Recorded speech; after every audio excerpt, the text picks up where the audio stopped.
Hey everybody, what's up? This is Justin here, and welcome to my Justin Powered podcast. And today we have a very special guest who is a true expert in the world of personal development and transformation.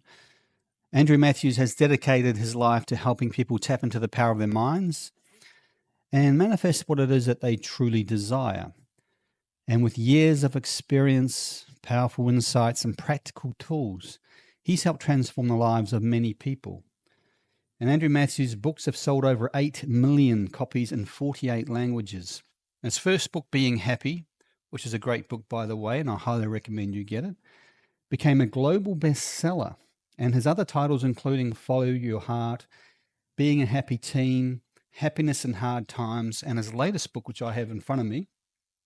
Thankfully, I was sent a hard copy called Bouncing Back, which I highly recommend as well. And they're all bestsellers in 70 countries. And his gentle common sense philosophy has resonated with readers worldwide. And Andrew illustrates his own books with his much loved cartoons, which gives him credibility in the world of illustrations for sure. Fantastic illustrations, very humorous. And Andrew is a popular conference speaker, and he has addressed over 1,300 corporations, schools, and universities worldwide, including Coca-Cola, McDonald's, Pfizer, Walmart, Honda, and HSBC. He also speaks in a lot of prisons as well. Andrew lives in Trinity Beach, far north Queensland, with his wife, Julie. And could you please introduce yourself, Andrew, and just tell us a bit about your backstory? Thank you, Justin. Nice to be here. Well, when I was 25, I made a shocking discovery. I discovered that the happiest people I knew had bigger problems than me, and that made no sense. I thought, I thought that when your life got easier, then you would become happier. But I realized that there were people around me who were bouncing back from cancer, or they'd gone broke, or people who had lost loved ones way too soon. Yeah. And they seemed to be dealing with their life and challenges better than I was. And suddenly I had no excuse. I mean, I'd been a fortunate kid. I had loving parents. I was healthy. And suddenly I had this massive realization that my life wasn't going as well as I thought it should. And it wasn't about what was happening to me. It was about how I thought about it. And I needed to do something about my attitude, which wasn't very good. I was a bit of a complainer. Yeah. And I kind of made an inventory of my life. I said, well, how am I going with romance? Not very well. How's my career? Not very well. Money in the bank? Not, not that great. No. I thought I need to change how I'm thinking and what I'm doing. There was actually a day, it was the 19th of October, 1983, where I said, Well, I remember the need, day. Yeah. I do. And it's not that my life changed on that day, but I made a decision to see myself differently. I made a decision to embrace opportunities. I started reading a lot of books about how to be happier, and books about success, and books about attitude. And I decided a lot of the books I read were boring, and none of them had cartoons. Now, I was a cartoonist, so I thought, if I can if I can illustrate books, write them in simple language, then I can perhaps reach people who don't normally read books, or I can even reach people who hate self-help books. Yeah. Yeah, absolutely. So that was the plan, and that's what led to my first book, Being Happy. Oh, wow. Yeah. I mean, I've read that book plenty of times. I've actually got some of your books here. I mean, How Life Works. Oh, yes, nice. um, Funny, well, I actually went through a separation a few years back and I actually gave away probably about 200 books. I just gave them away that I accumulated, but I kept probably about 50 books for myself. And that was actually one of them. And as you can see, it's pretty tattered and torn. It's got marks and everything Oh, everywhere. I love that. And I like to see books with highlights and Oh, underlines and absolutely. And I was also speaking to, you've got that latest book, Bouncing Back. yeah. And I was actually I actually spoke to your wife, Julie, Mm. not long ago. She's actually called me a couple of times. She actually helped me through the process. Says your lovely wife, Julie, has helped me out tremendously. And she actually gave me this bouncing back, and she, believe it or not, she signed it as well. So yeah, that was real. Um, Extraordinary wife. Absolutely. My wife Julie. She's the reason that we're in 49 languages. Uh, Wow. she she took this project. She had a successful career of her own, but maybe she felt sorry for me. But I think she also sensed that we were reaching a lot of people with a message that was helpful. So Absolutely. Yeah. in 1995, I'd published, I think, two books by then, had two books published by another publisher. Julie said, "Do you want me to be your publisher? And we will go global." And when Julie sets her mind on something, not only is Julie extraordinarily courageous and very elegant, but she fears nothing and fears nobody, Yeah. not even me. Is And that right? Yeah. I can imagine.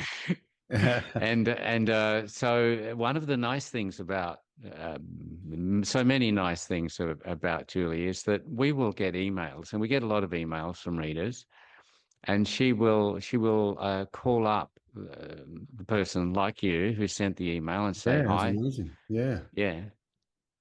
No, that's a surprise. I mean, I was like, um, she called and said, "Hi, this is Julie Matthews." I was like, "Sorry, who is this?" And she explained how she was your wife and so forth. And she told me a bit about her backstory, but and it's obviously in the book as well, bouncing back. Mm. She's been through a tremendous amount of hardship herself. So yeah, it was fantastic that she contacted me there. And I don't know if you can remember too, Matthew, but a long time ago, about 20 years ago now, I actually spoke to you, and you had the CD series. Yes. Um, Success and happiness. yes, and I was trying to order Yeah. it online. This is when the computers first came out. I didn't even have a laptop then, and I had about several people in my household, and I was in a spare room on the computer, in the big box computer, and I was trying to order it, and I couldn't order it properly. And I don't know what was going on, but I was stuffing something up, mucking something up. And then my phone rang, and it was you talking to me. You actually rang me and said, "You sound like you look like you're having a bit of a problem ordering my copy." I was like, "Who's this? Sorry." You, and it's Andrew. I mean, I was a bit puzzled. And what? What do you mean? Um, but that was about 20 years ago, and I really appreciated that way back then. And it became a Well, I'm glad that our customer service has been good. well, I it mean, was directly from you, so there's the best customer service.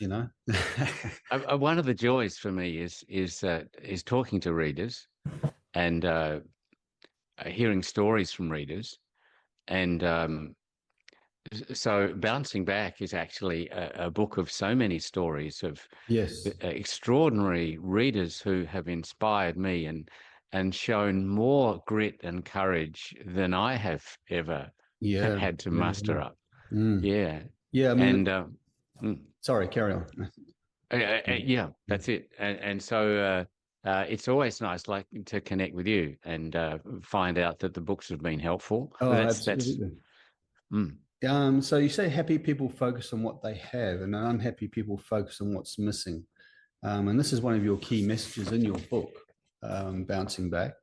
And how do you teach people? How do you teach people happiness? I mean, how do you? Well, you've got to be ready for it. As I was saying to someone the other day, I can remember a time in my life when if someone had said to me, "Be happy, snap out of it," I would have said, "Piss off." I Right. mean, Okay.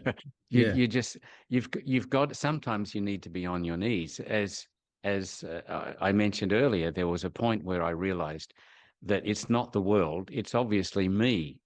Yes. Um, Life gets better when you get better, and that was um, a bit of information that really helped me. Yeah, that can be hard. I mean, I've had the same with me lately. It's what's my perception of this world? It's not what's out there. It's what I perceive internally. I got to change my internal game Yeah, before my outer reality begins to change. yeah. So once you've decided that you want to be happier, and that you need to make some changes, then Um,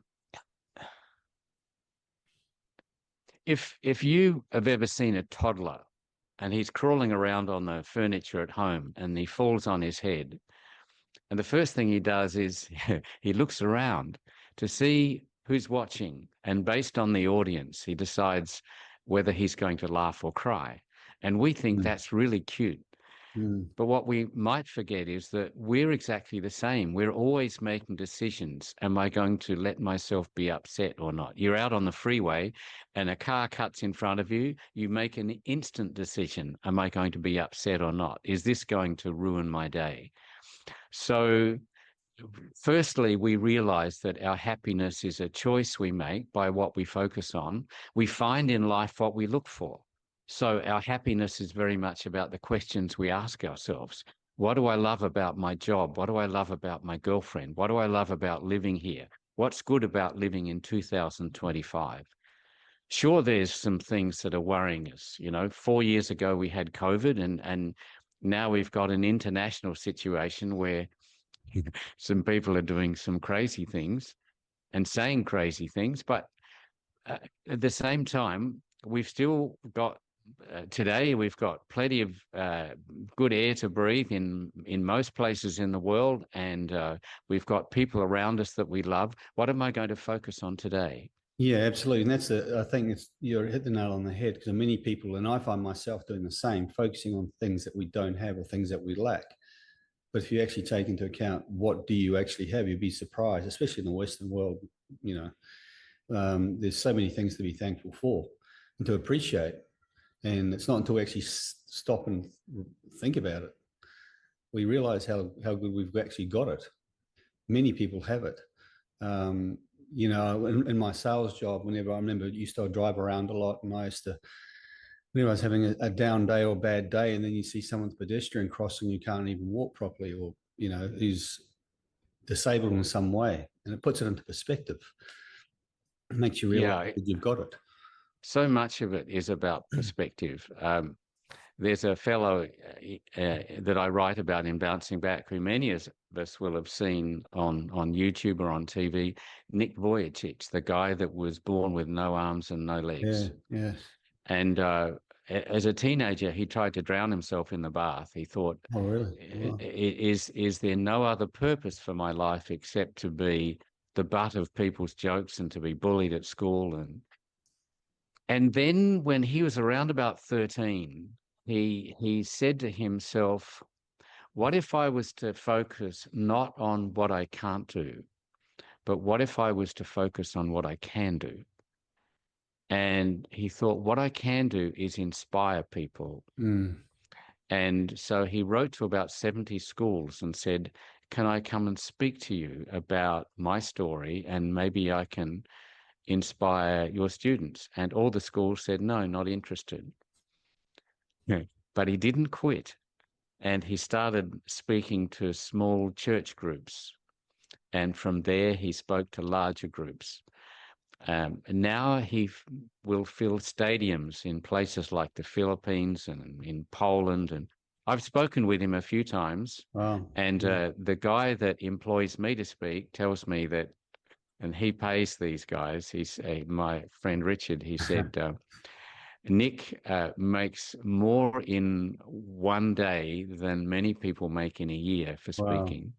Gee. And and but it's not about the money. It's about No. Nick, and it's about his attitude, and about the fact that he's written now something like 6 international best-selling books. The key is this. At some point, he said to himself, let me focus on not what I can't do, but on what I can do. Yes. And the similar idea is, let me focus not on what I don't have, but on what I have. Oh, absolutely. And that's like I was saying, yeah, I mean, that's a thing that we've all got to remember at times. So, um, I mean, accepting what you can't change is a crucial step on the path to resilience. Yep. Resilience is a part of life. You all need to be resilient. It's a tough one though. And what do you say to people who feel stuck and unable to accept what's happening to them at the present time? If they're going through, hardship at this present time, what Yeah, would be Justin, the I one thing mean, you'd say? acceptance is critical, and it's really the first step to happiness, and it's the first step to bouncing back.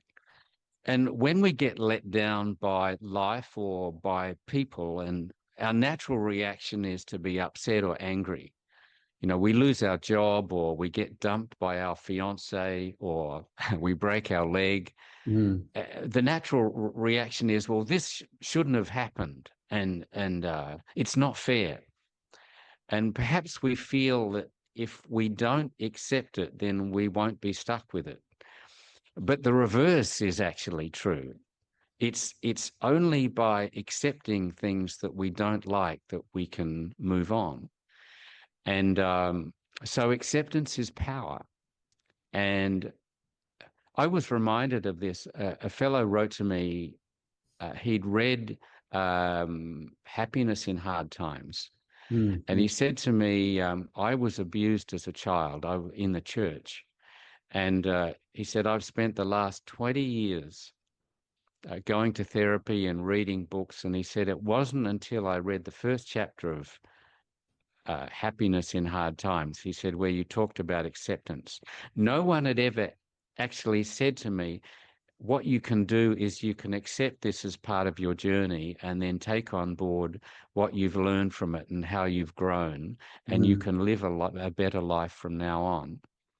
And of course, we're not saying that it is easy to accept No. a lot of things that happen to us. So if it was easy to always be happy or always bounce back, then we wouldn't even be having this conversation or writing books about it. So Yeah. it's often not easy, but we're talking about what is possible.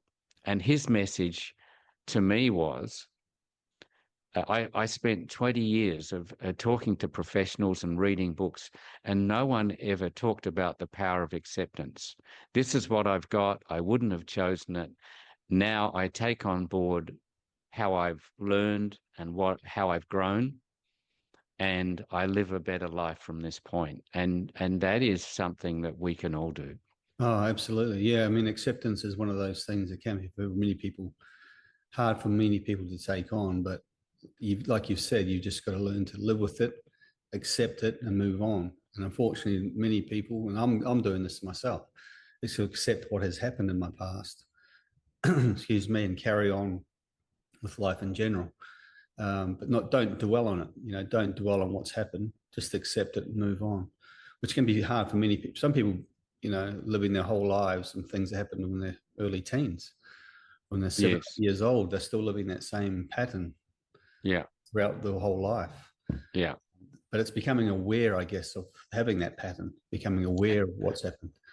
And getting that perspective. I mean, at times I've written about women who were sex trafficked or raped or mercilessly beaten by their partners. And I feel it's important to focus on the strength and courage of women like that, so that those of us that have experienced something that is perhaps a little bit similar, we can at least say, okay, I've got some perspective here, and you know, I can do something similar. Yes. Yeah, absolutely. Yes. Um, One of the biggest takeaways in all your books is forget about what you can't do, focus on what you can do, as we've just been talking about as we've been going along. I think a lot of us fall into the trap of focusing on what has been taken away from us. That can fall into the acceptance thing as well. So how do we make that switch? How do you think we can make that switch? Um, one of the one of my philosophies is that we live life in 24-hour compartments, and the more that we do that, the less we tend to focus on what's happened in the past. We get out and say, this is my 24 hours. I'm going to live it. I'm going to be happy. I'm not going to be focused on what could go wrong or what I have to do in the next year. But this is my 24 hours. And if we give our best to whatever is under our nose, including our relationships, including being happy, and including whatever projects we're working on. The fact is that most things don't work out as well as we hope they will. Mm, You mm, know, you build a website hoping that everyone's going to come mhm. and they don't, or you create a YouTube video thinking this is going to go viral, and Yeah. 2 weeks later you've got 5 views, Yes. and 3 of them are your family, and or Yeah. you write an ad, you think this is going to work, or you write a manuscript and you send it to a publisher hoping that they're going to love it, and they don't, or you go on a first date, you think maybe this is the one, Yeah. and Yeah. it's not as wonderful as you'd hoped. But here's the thing: the secret to life is to enjoy the process. You don't get wrapped up in the results. You get wrapped up in I'm going to enjoy this. I'm going to put my best into it. I'm going to put my personality into it. I'm going to do my best, because that is the only way to be happy. You enjoy the process irrespective of results. Well, And yeah. I mean, sorry, Andrew. I mean, that's exactly right. I mean, I've been doing a lot of YouTube shorts because it's been a passion of mine, personal development, for a long time. And I listened to a guy in the States actually, and he was talking about the consistency. No matter what happens, focus on what you want, and it's been consistent with what you do. And I noticed, like, I spent probably 4 hours shooting a 1 minute video when I started. I drove around the streets around the suburb. I thought that was a great take, and I found beads of sweat on my last take, so I had to change my shirt. I drove. I probably went through half a tank of petrol to film 1 minute video. It took me about 4 hours to edit it. Obviously now it's whittling down and down and down, and the bit you get better as you go along. But I was like, man, this is hard. But it got easier and easier and easier. And I was getting comments on my videos. Some were pretty, demeaning, but it's learning to deal with that and forgetting that. But it got to about the 30th or 40th video that I was doing, and then someone had some good comments about how my video helped them, and that just for me make it. Yeah, I actually took a screenshot of it, and I thought I'm going to show this one day in a workshop or seminar, saying this is what happens when you stick at it. Because this guy that was teaching me about, what I was learning about it, he said if you just keep going, keep going, keep going. And honestly, he said he spent 4 months before he got any likes, pretty much, but he just kept going, and it's the consistency of doing something, but having that faith and that you're doing something. If you know you can feel it, if you know you're doing the right thing.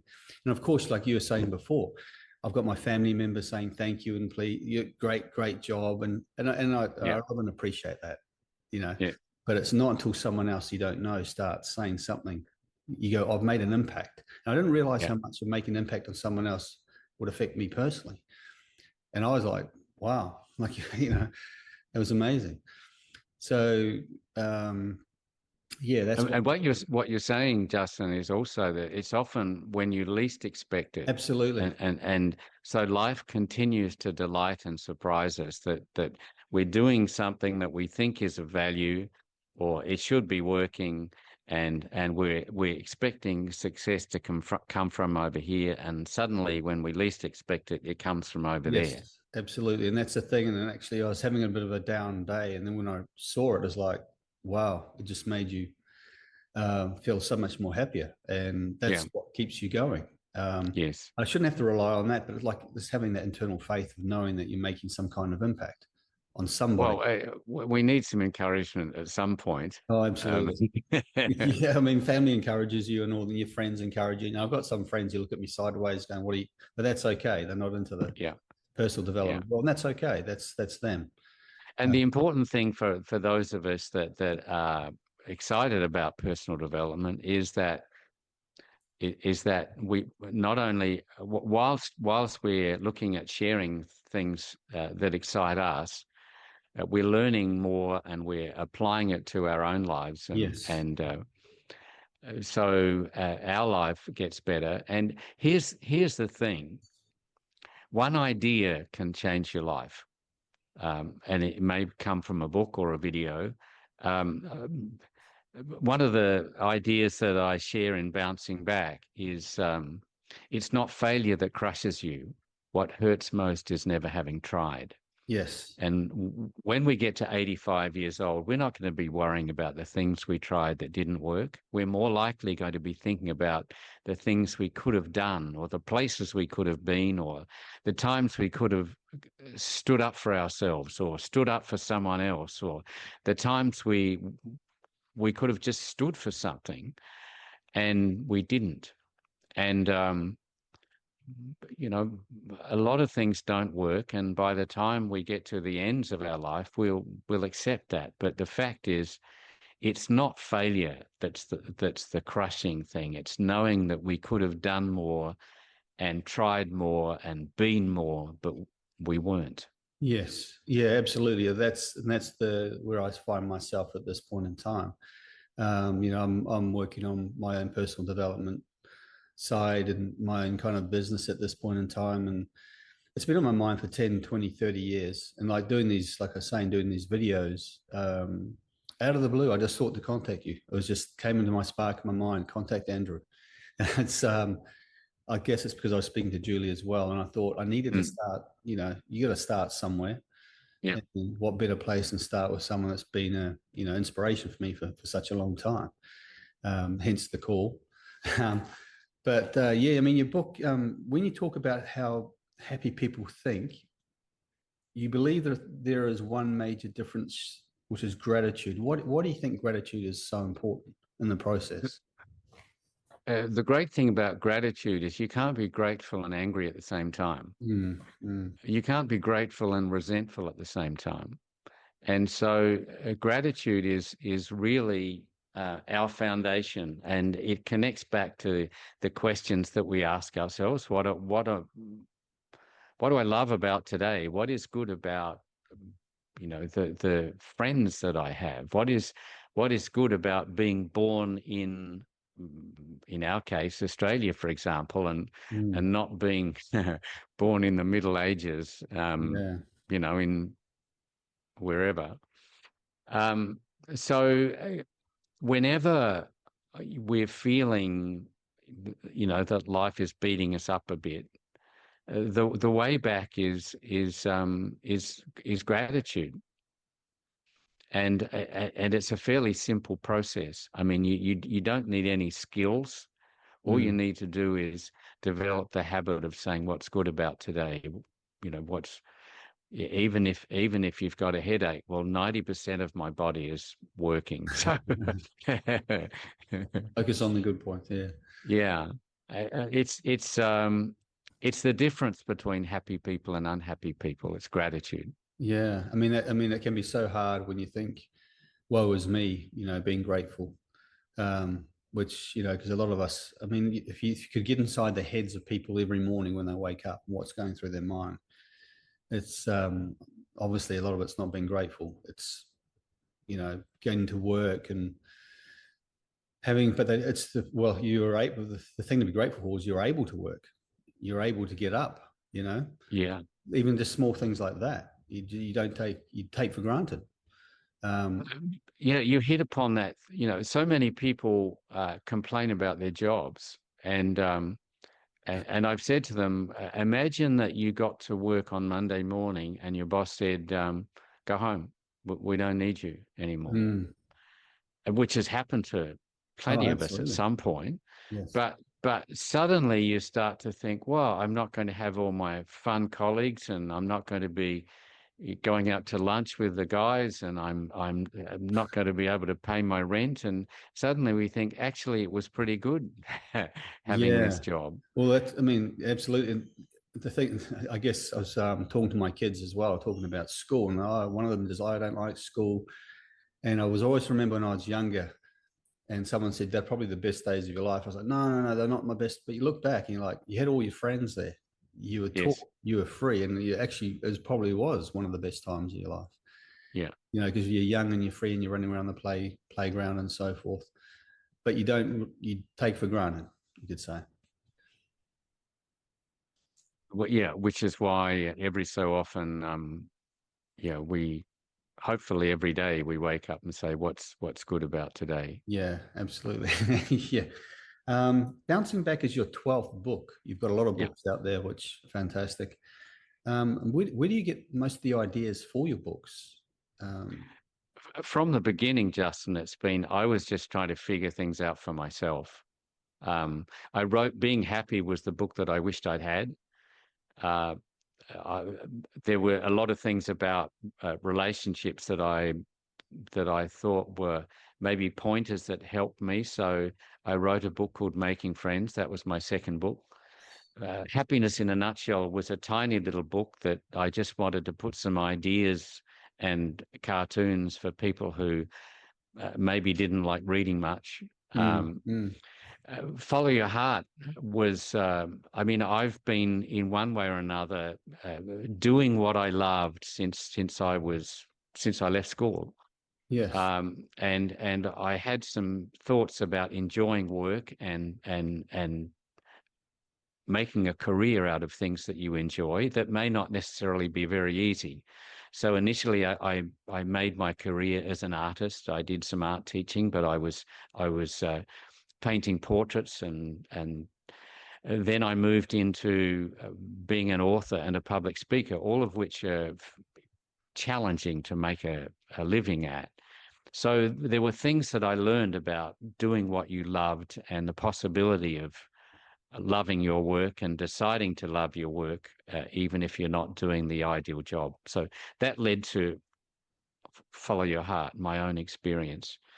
Uh, People ask me to write a book for teenagers. And so my wife says I'm still a teenager, so I I think felt we I all could are at probably, heart, in some form or another. Yeah. yeah, thought I could probably do that. Um, uh, Happiness in Hard Times was the right book for around the time of the financial crisis, the Mm, GFC, and How Life Works, which is that book that you held up there. yeah, it's a great book. There's a lot of things about metaphysics. What underpins our life. What is a thought, and how do we create our life experience, and is it thoughts or is it actually feelings that is even more important, how we feel about ourselves that determine our life experience. And so that was an important book for me for people who had deeper questions about things like the law of attraction and Yeah, yeah, yeah. how is it that we create our life experience, and how responsible are we for the life that we have. And then bouncing back, well, we're all bouncing back from something. Mm, We're mm, either bouncing back from eating too much or spending too much, or bouncing back from a relationship that started out well, or yeah. we're bouncing back from having lost a job, or bouncing back from just feeling kind of exhausted and feeling that nothing's been working. And so, in bouncing back, I wanted to look at the things that resilient people do. How do they think, and how can we be more like them? Mm, mm. Yeah, absolutely.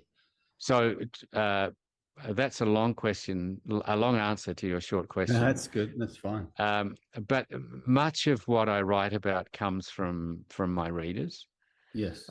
not consciously, but as you've seen in. I'll give you an example. Um, I got a message on Facebook from a lady called Umi Abdullah in Singapore, and she said, um, "I was broke and I was sick, and I went to visit the doctor." And she said, I was so broke, I was living with my parents, my husband and my kids. We're living in this tiny apartment with my parents. I'm sick. I'm $100,000 in debt. I visit the doctor, and there on the coffee table in the doctor's surgery is your book, Being Happy. So she said, I read 7 pages before the doctor called me in, and I thought, I've got to read that book. So she said, I borrowed the $20 because she's $100,000 in debt. Wow.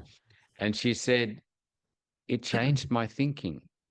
And she said, soon after that, I saw an ad on Facebook, and it was for somebody to cook 10 serves of chicken rice.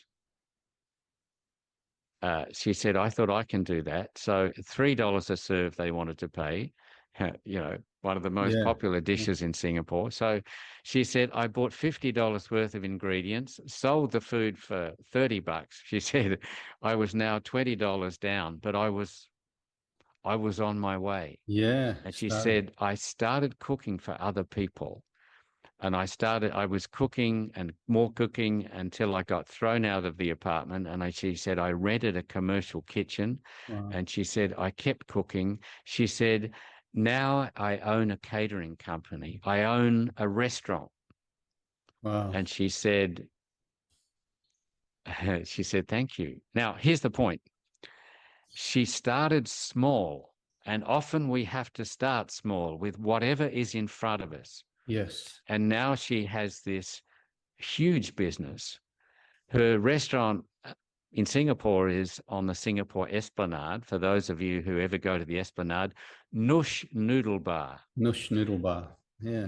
She makes the most beautiful food. I I went there. Julie and I went there and had dinner, and she was delightful and quite teary. Um, but you know, she is the living example of wherever you are, you do what you can do. Well, that's There's it. I a think it stops a lot of people because they, and myself included, you want it to be there, and knowing that you've got a long way to go. Like it's the old saying, "How do you eat an elephant one bite at a time?"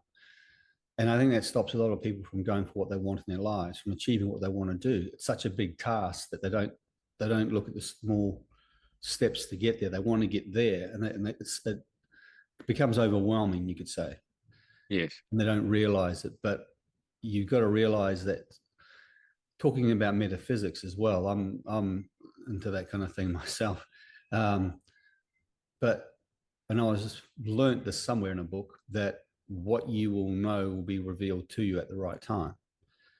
So as you take the first step, um, and then life will kind of lean into you once you lean into life.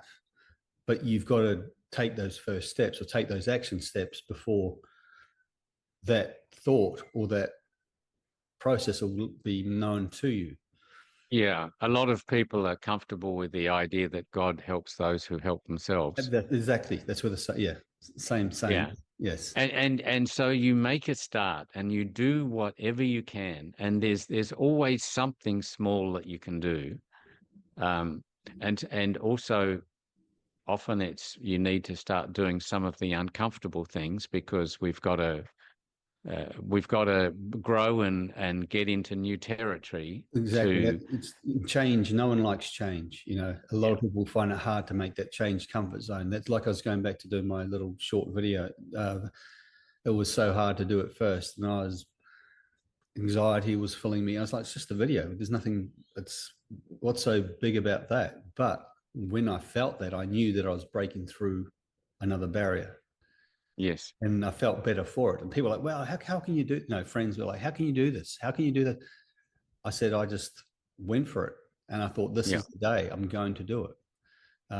Like you said, when you're 85 years old or when you're older, what's one thing that you look back on and wish you had tried to do? And that was, a small step, but like you said, it all helps. And that's what keeps a lot of people in that comfort zone. And I can't remember that saying, but a lot of people live their lives of regret, wishing that they had done more with their life. and nobody really cares in a No, sense. that's it. We What do think people think if of me? I They don't care really. they don't. I mean, we make a good video or a bad video, we will reach some people, And so they will be grateful and uplifted, and that's why we do that. And we have the joy of creating something that expresses how we feel. But on another level, whether we succeed or fail, or whether we embarrass ourselves or not, the world is worried about their own issues. Can Yes. I pay my own mortgage? Can I get my kids to Disneyland in September? That's what other people are worried about. Yeah, And it's absolutely. Yeah. such a tragedy if we put too much or any importance on what other people think. Yeah, exactly. That's a massive thing that's holds a lot of people back, and that's what I used to think. What are people going to think of me? What are people going to think of me if I do this or do that? Um, Mm. but what you don't realize is that, like you just said, most people have got their own problems or issues, and you're Yeah. going to get some people who go out of their way to put you down, but that's them, and that's to be expected, and it's not. Yeah, And that's it's all, yeah, when anybody criticizes us or is nasty, it's always about their issues and their yes, problems. And the absolutely. more that we can remember that, that's so helpful. Somebody's rude in the supermarket, or somebody, cuts us off on the freeway. It's stuff that they're going through. Yes. Yeah, exactly. And that's one thing I learned in my sales as well. Sometimes you can be the nicest person, do the great job, and they can be abrupt or rude. But I was always told, don't take it personally. You don't know what's going on in their life. Mm. Just let it go. As hard as it can be, because you do get tested, and everyone's tested at some time in their life for sure. Although, or if not, they will be tested. That's just the way it is. Um, but yeah, next question. So you're also a popular coach and conference speaker. You've spoken so many corporations, and you've addressed over 1,300 corporations, schools, and universities worldwide. What do you think is it? What do you think it is that makes your talk stand out from the rest? What do you think Uh, it the, is? the most obvious thing would be I draw cartoons on Yeah, stage. No true. one else does that. Yeah. Um, people like simple messages. And so in my books, Mm. I strive to use small words, mostly short sentences, use examples that people can understand. I try to be humorous where I think it's helpful, and it mostly is. And so, and so if and the other thing that I discovered, probably not early enough, is that it doesn't help trying to impress people. And we don't need to be perfect. We need to be real. We need to be authentic. Yeah. And so, if for any of us, if we give a presentation and this is me, this is what you get, simple language, we're going to draw some cartoons. I'm going to share some ideas that I think could be helpful. Um, and because it's a very visual presentation, I find that whether I'm speaking to brain surgeons or maximum security prisoners, they tend to embrace it because I'm drawing cartoons, and I'm connecting the messages to the cartoons. You get the visual and the audio, which is great. Yeah. And there's what keeps it exciting. I mean, it sounds a lot if someone says they've done 1,300 presentations. Um, but there's always the challenge and the joy of doing it better next time. Yeah. And I think that is true for all of us, whether we could be sweeping a shopping mall, but there's the possibility of doing it more efficiently or better tomorrow than you did it today. And so while you're there's a way to be friendlier to the people that you come across in your work. There's a way to be more supportive and more uplifting. And there's a way to just be better tomorrow than you were today. And so for those of us who are in jobs that we end up doing a similar thing tomorrow as we did today, there's still that excitement of how can I be better? Yeah. Yes. That's yeah, exactly right. You first gained international recognition for your books and speaking when the then world number one golfer Nick Faldo. It's a good story. Told the international press that your first book, Being Happy, had helped them win the British Open. Can you tell us a bit about that?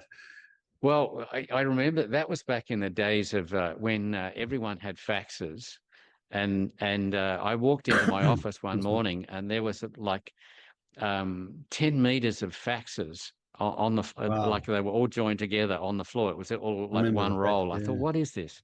And someone or various people had sent me these newspaper articles because it happened in the UK that Nick Faldo at the press conference after winning the British Open said that being happy had helped inspire him to victory. And of course, the question is, what could I possibly teach the world's number one golfer about golf? And the answer is nothing. Yeah. But here's the thing. When we feel better, we do better. Yes.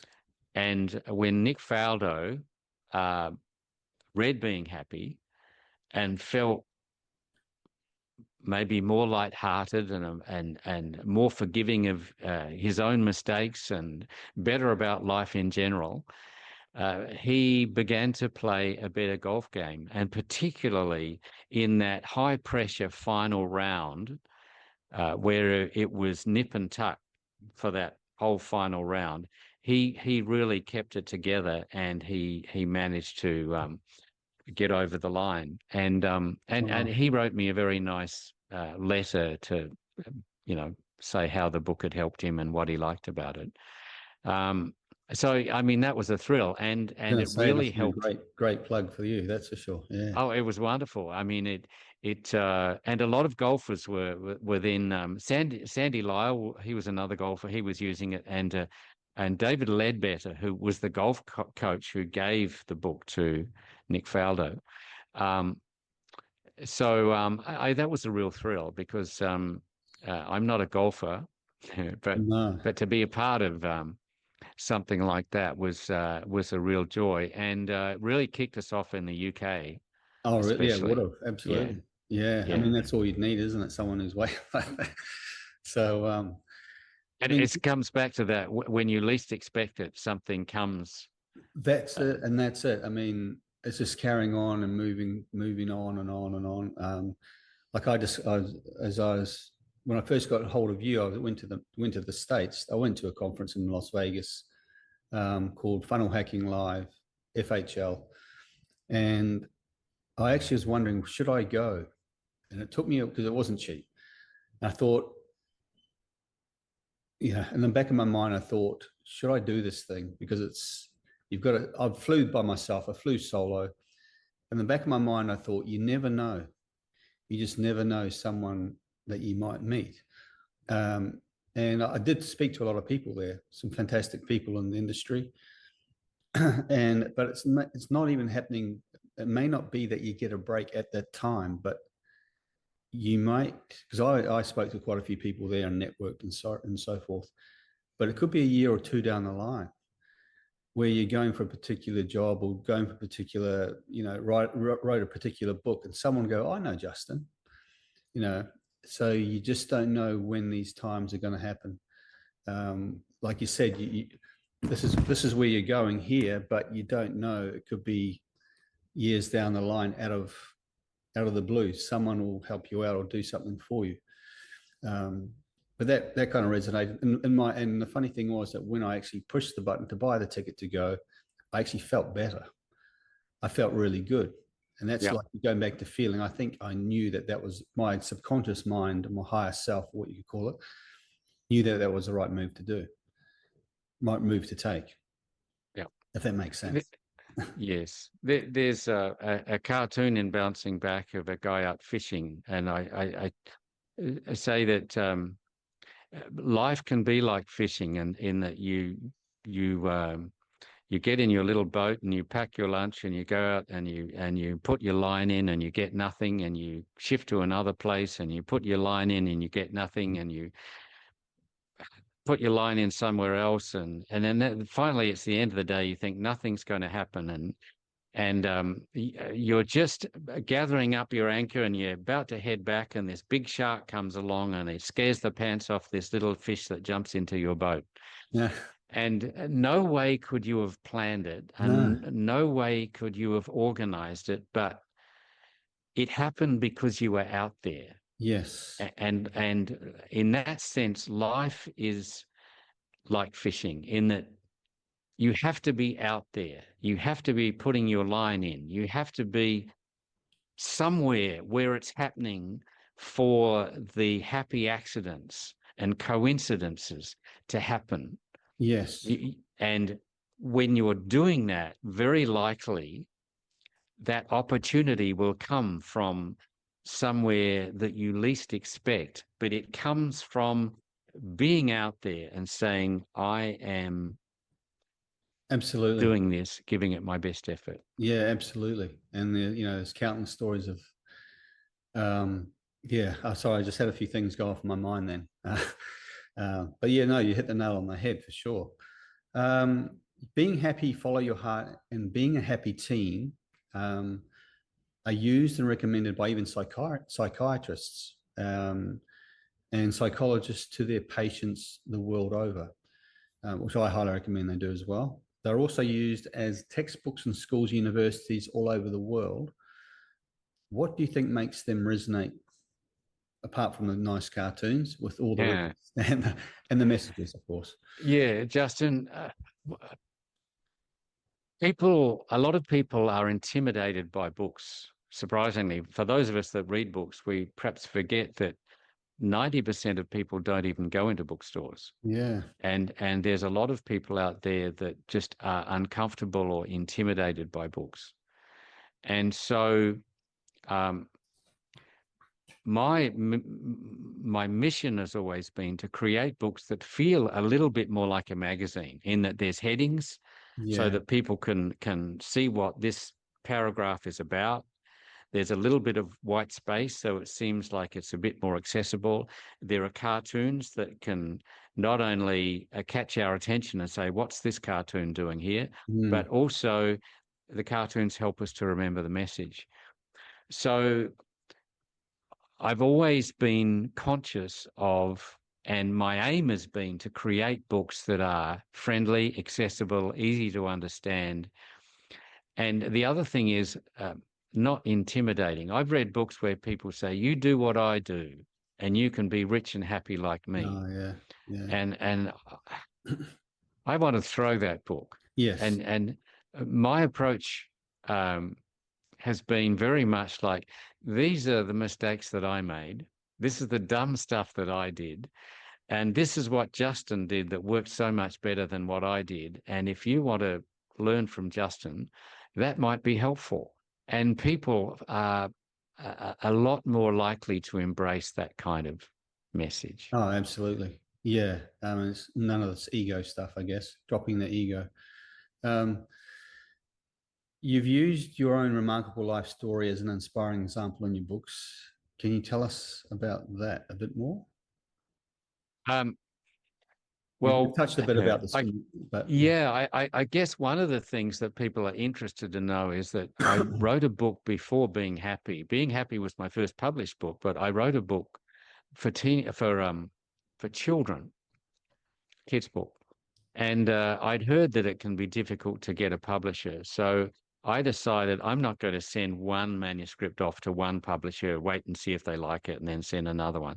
Mm. I had a strategy which was absolute genius.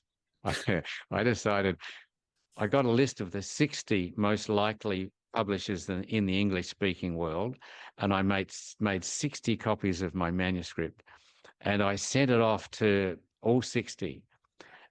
I thought at least 5 are going to like it, or at least 3, and then I will choose who I want.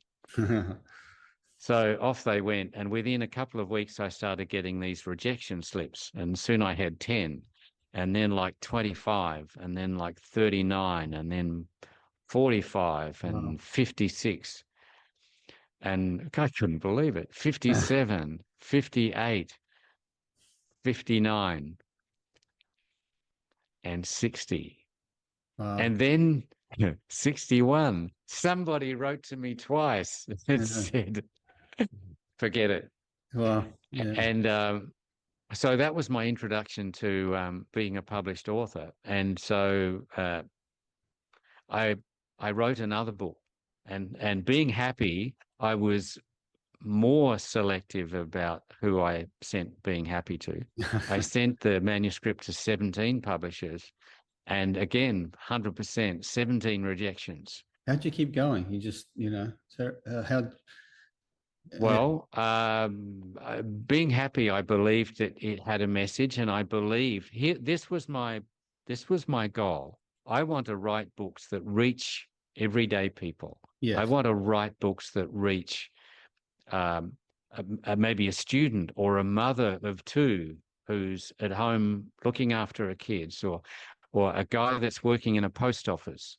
Back when I began writing self-help books, most of the people that read self-help books were like insurance salesmen. And Mm. I thought there's um, strategies that I can share that will be helpful for anybody. So I was on a mission. Um, and in keeping with that story that I was sharing earlier, that opportunities often come from places that we least expect. Having sent it out to the 17 most likely publishers, I was kind of stumped. I thought, I don't know what I do now. But I was going to Sweden to give a seminar. I was doing seminars before I even started writing books. And I passed through Singapore, and I had lunch with an old friend called Jackie. And I said, I've got this manuscript, Jackie. You like this kind of thing. Do you want to read it? And she said, yeah, I'll read it. And I said, I've I've had it rejected by 17 publishers. She said, there's a publisher in my apartment block. She said, I'll show it to him. And I thought, yeah, everyone knows someone that does something. Yeah. So Yeah. I didn't hold my breath. Coming back through Singapore about a week later, um, she said, he wants to publish it. Wow. And I thought, this is not my plan. I wasn't planning to be published in Singapore. I'd never been to Singapore. Wow. Um, Yeah. and but that publisher, they'd previously had success with publishing the Vanuatu telephone directory. So Oh, really? they Wow. were a very small publisher. Wow. But whereas other people I'd sent the book to said, yes, we kind of like it, but we're not really quite sure. You're not a psychiatrist, and also we're not sure about these cartoons. These guys said, can you do another 15 cartoons? Oh, really? Yeah. Yes. And Wow. so we were on the same wavelength, Well, that's it. and Same wavelength for sure. Yeah. yeah. Wow. I mean, your wife, Julie, which has also had her fair share of setbacks, which are used as an inspiring stories in your books. Mm, She's actually told me them personally herself. And I've mm, Julie personally myself as well. yeah. How instrumental has she been to your success? I know you brought this up a bit earlier, saying how she's helped you out. Julie has been my inspiration. She's You hit the uh, jackpot, I guess, in that respect. yeah. We've been married 34 years. What's the date today? Well, congratulations. Yeah. Last Monday. Um, yeah. She says that I asked her to marry her 6 times before she said yes. That's not true. I think it was actually 5. Really? But Wow. yeah, Yeah. but Mm. I mean, she had a good life. She had a career. She had children, and she said, let's not complicate it. But so I've been truly blessed, and Julie is someone who sees an opportunity and goes for it. And Yeah. very early on, she had a strategy of taking our books to the world there's a big book fair in Frankfurt. The Germans invented the printing press, and as such, they've continued to be on the cutting edge of printing by having the biggest publishing fair in the world for publishers, and it's where publishers meet publishers. Mm. So in about 98, I think, she went to the Frankfurt Fair for the first time. And it's an opportunity for uh, publishers, for example, in the English speaking language, to connect with publishers from China or Vietnam or Mexico or Croatia. Yeah. Yeah. And, and her initiative to do that. And then what she would do as my publisher is she would develop relationships with these publishers all over the world. Mm. She didn't send emails. She would call them up. So she would call up Moscow at Wow. 1 o'clock in the morning. She would Yeah. call up Mexico at 4 o'clock in the morning, and she would speak to the publishers and encourage them. And so she developed relationships with our foreign publishing partners, Wow. and Yeah. that was critical. Yeah. You met Julie in one of your seminars that you did. Is that correct? A long time ago. Was that Yeah, I used to run a weekend seminar, so you did that for quite a while, did you, Matthew? And sorry, I Andrew. did it for about I did this seminar, this particular weekend summit seminar for about 4 years, in which I would teach uh, uh, practical meditation and memory improvement and goal setting, and we'd talk about the subconscious and those things. So I was doing an introductory talk to this presentation, to this seminar at the Hilton Hotel in the ballroom, 6th of November 1986. Wow, you're good with dates.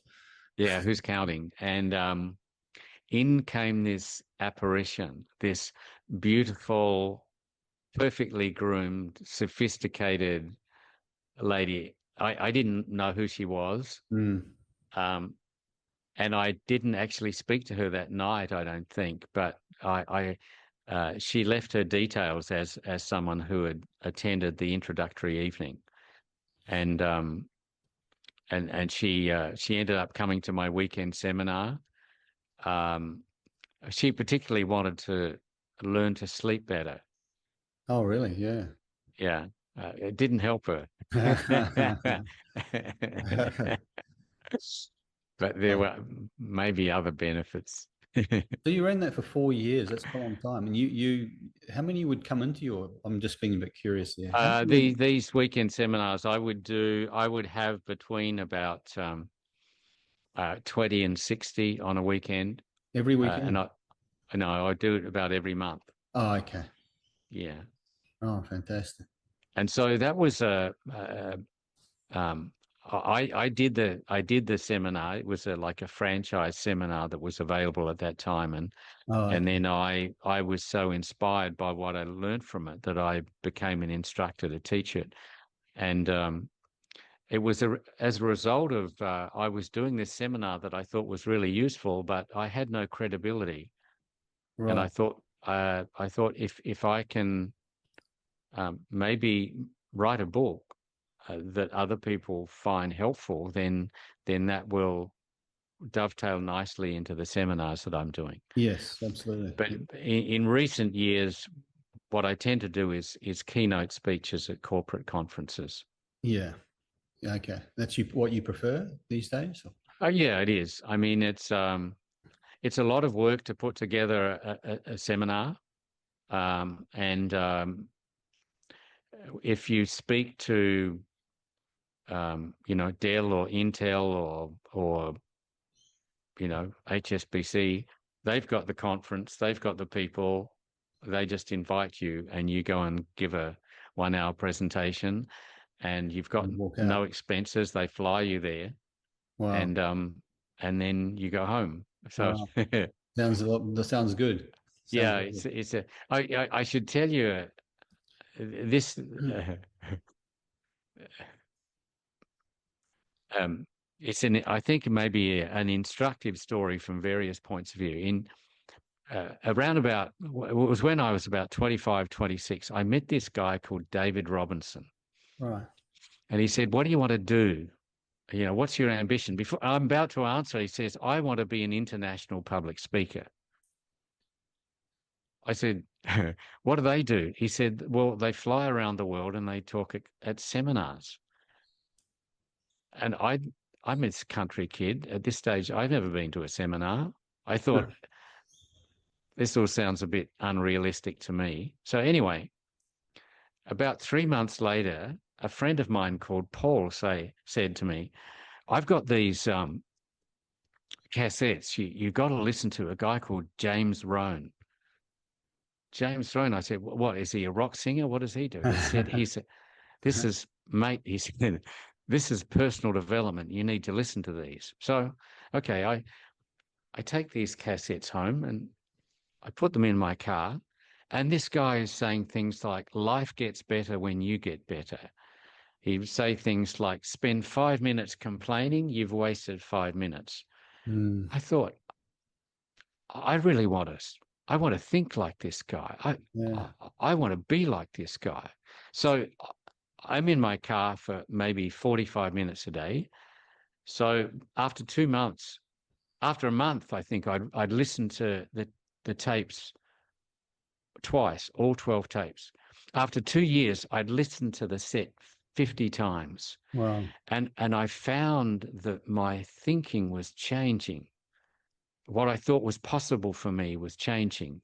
And soon James Rohn, like he was one of the international superstars of the public speaking circuit. Yeah. He came to Adelaide, which is where I lived at the time, and I, along with 3,000 other people, went to hear this James Rohn. And I thought, this is amazing. So this is what public speakers do. And then I got further into personal development and I wrote my book, Being Happy. And in 1995, because of Being Happy, I was invited to speak to a conference of 6,000 people at the Suntec Convention Centre in Singapore. And I was the speaker before lunch, and after lunch was E. James Rohn. Oh, wow.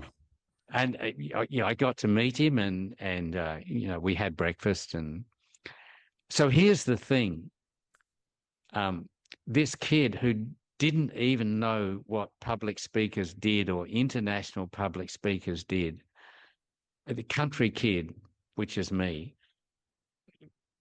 went on a journey, and within 10 years, I'm speaking with the guy that inspired me.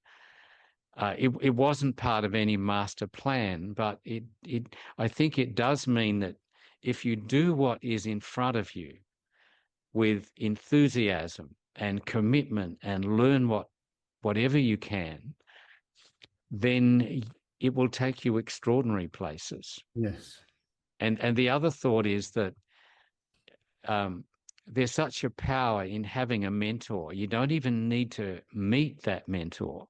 Sometimes you just watch their YouTube tapes, you read their books, and you study everything about them, how they think, how they operate, how they breathe. And this idea of having somebody that you study who knows what you don't. It worked for Michelangelo, it worked for Leonardo, it worked for Stradivarius, and it doesn't just work for Italians. Yeah, yeah. No, James Rohn, I actually had many years ago in my car, the Challenge to Succeed, the CDs. Yes. And, someone put me on to listening to them in the car. And I listened to those over and over and over and over. Like you said, it just marinates in your mind, and you learn. He was a fantastic guy. Passed away not long ago, didn't he? Oh, James Rohn. Yes, probably longer than we realize. I would say maybe 10 years Oh, really? now. Wow. I would think so. Yeah. Yeah. I mean, a lot of the guys that, some of the, like Bob Proctor and so forth, have passed away recently as well. Yes. They're all starting to leave. New generation coming through of speakers and so forth. I've heard you prefer. I heard people who refer to your books as personal development mastery. Um, was that the plan when you first started out? I mean, you've spoken about this a bit as well. Um, I could never have imagined that I would have books published in 49 languages. Julie just did a contract with Azerbaijan last week, so it wow, used to be 48. wow, um,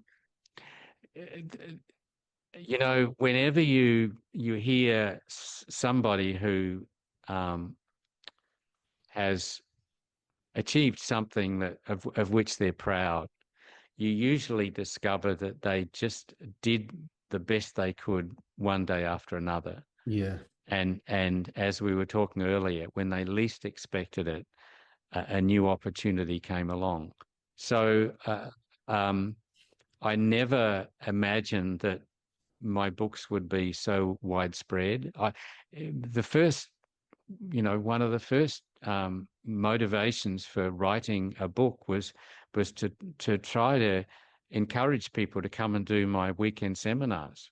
mm, I mm, thought, I thought, maybe that's going to help, because that is a tough gig, mm, mm, doing seminars and inspiring people to come along and invest their time and money to listen to you for a weekend.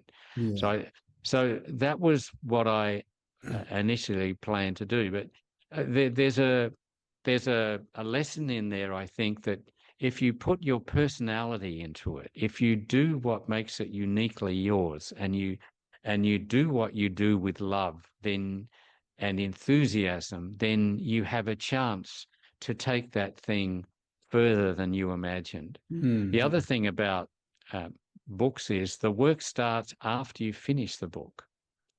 I yes, spent like 6 or 8 years traveling the world promoting being happy. wow, I flew millions of miles. I gave 300 speeches for no charge before I ever got paid for a speech. is that right? Wow, Um, and I remember the time I came home. I was married to Julie by then, and she said, "Oh, I booked a job for you today in Perth." And there was a company called Omega Trend who were I a remember that. I direct think, yeah, marketing outfit. yeah. And I said, "Oh, that's great." And she said, "They're going to start paying, and this crowd are paying." I said, "Oh, that's good." She said, "What are they paying?" She said, $2,500. I thought, wow. Is that I right? mean, Yeah, yeah, and that so was a start. uh, Yeah, yeah, and um, the work, it's a relentless thing promoting books and uh, getting started as a speaker. But you just enjoy every speech and you enjoy every book signing and you just don't know where it's going to lead to. Yeah, yeah, and often I mean the smallest seminar I ever did with the least people, I actually lost money on that seminar. I think there were 13 people in that seminar. Um, so by the time I paid my rent and my advertising, I lost money. wow, That's the seminar that my wife Julie came to. far out. And for the week leading up to that, I was telling myself this is a total waste of time. And This seminar, probably one of the best seminars you did, I guess, in the end. One of the best, well, you know. it's way in the hair, way far and away the most important seminar I ever did. Yeah, wow. She came to it. Yeah. Um, well, thanks, Andrew. Thanks so much for your time. Is there anything else that you like that I haven't brought up that you'd like to talk about at this point? Or I would just share with our listeners that if you found our chat helpful, um, I do a newsletter every 2 weeks, and you can sign up for that on my website. My website is andrewmatthews.com. okay, And it's very short, maybe 150 words with a cartoon, something that will uplift you and brighten your week. I'll put that in the link And below as well. Yeah. thank you. And if you become too happy, you can unsubscribe at any time. And Oh, it's great. I've subscribed to it, so it's good. It's very good. thank you, thank you. And for those of you that are listening in Australia, Bouncing Back is just into bookstores in Australia and Yeah, New it's Zealand fantastic. this month. Fantastic book, which I have here. I highly recommend. And Yeah. thank you. And all of my books are on Amazon, Yes.